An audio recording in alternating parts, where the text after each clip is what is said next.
नमस्कार, मैं हूं मुकेश त्यागी। जी हाँ, आज गुरु पूर्णिमा है।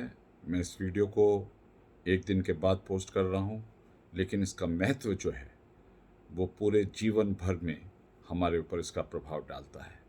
कबीरदास जी का एक बड़ा प्रचलित दोहा है, गुरु गोविंद दो खड़े, काके लागू पाए, बलिहारी गुरु आपने गोविंद दियो बताए।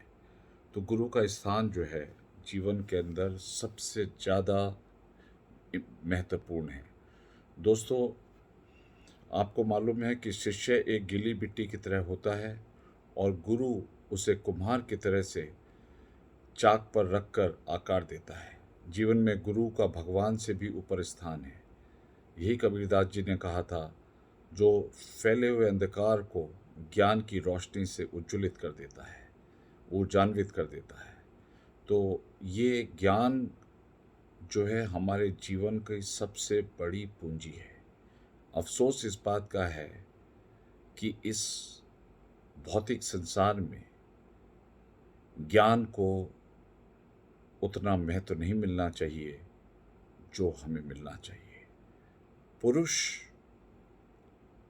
या व्यक्ति या मानव और जानवर के बीच में जो सबसे बड़ा तुलना है वो है ज्ञान की। मनुष्य को ज्ञान अर्जन करना मनुष्यता की पहली पहचान है। गुरु ही वो इंसान है जो शिष्य के जीवन में फैले हुए अंधकार को ज्ञान के प्रकाश से भरते हैं। गुरु पूर्णिमा पर सदियों से आशीर्वाद लेने की परंपरा चली आ रही है। आज के दिन गुरुजनों के घर पहुंचकर चरण स्पर्श कर आशीर्वाद लेते हैं। इसी दिन पुराणों की रचयिता महर्षि वेद व्यास का अवतरण हुआ था। इसीलिए व्यास पूर्णिमा भी कहा जाता है। जी हाँ, गुरु पूर्णिमा को व्यास पूर्णिमा भी कहा जाता है। आप इस अवसर पर अपने गुरु को याद करें, नमन करें, उनके मन ही मन में चरण स्पर्श करें। अगर हो सके तो आप उनके पास जाएं, उनके चरण स्पर्श करें, उनका आशीर्वाद लें। ये आपके जीवन का एक बहुत बड़ी उपलब्धि होगी। कहते हैं, गुरु बिना ज्ञान नहीं, ज्ञान बिना आत्मा नहीं। ध्यान, ज्ञान, धैर्य और कर्म सब गुरु की ही देन है।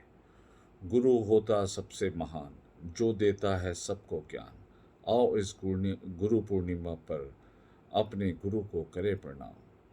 करता करे ना कर सके, गुरु करे सो होए। तीन लोकों नो खंड में, गुरु से बड़ा न कोई। गुरु के प्रति यही भाव रखने वालों की ने बुलंदियों को छुआ है। गुरु जी, आपकी कृपा से हुआ हमारा उद्धार। हम बने जो आज हैं, ये आपका है उपकार।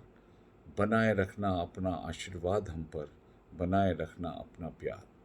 जी हाँ दोस्तों, गुरु पूर्णिमा की आपको शुभकामनाएं देते हुए मैं आपको कुछ ऐसे तथ्य बताता हूँ जिससे आप सुनकर के हमारे यशस्वी प्रधानमंत्री, ओजस्वी प्रधानमंत्री नरेंद्र मोदी जी पर जिस प्रकार से अध्यात्म का एक बहुत बड़ा उनके ऊपर ब्लेसिंग्स हैं, डिवाइन ब्लेसिंग्स हैं। आपको जानते हैं कि योगी आदित्यनाथ को किसकी दीक्षा मिली? जवाहरलाल नेहरू को किसने दीक्षा दी? मोदी जी को किसने दीक्षा दी? मैं आपको बताता हूँ।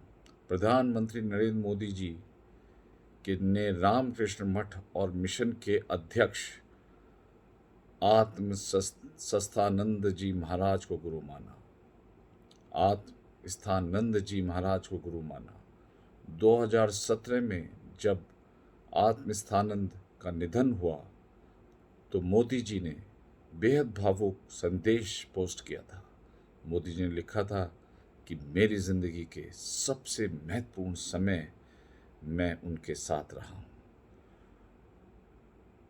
उत्तर प्रदेश के यशस्वी मुख्यमंत्री और गौरक्षक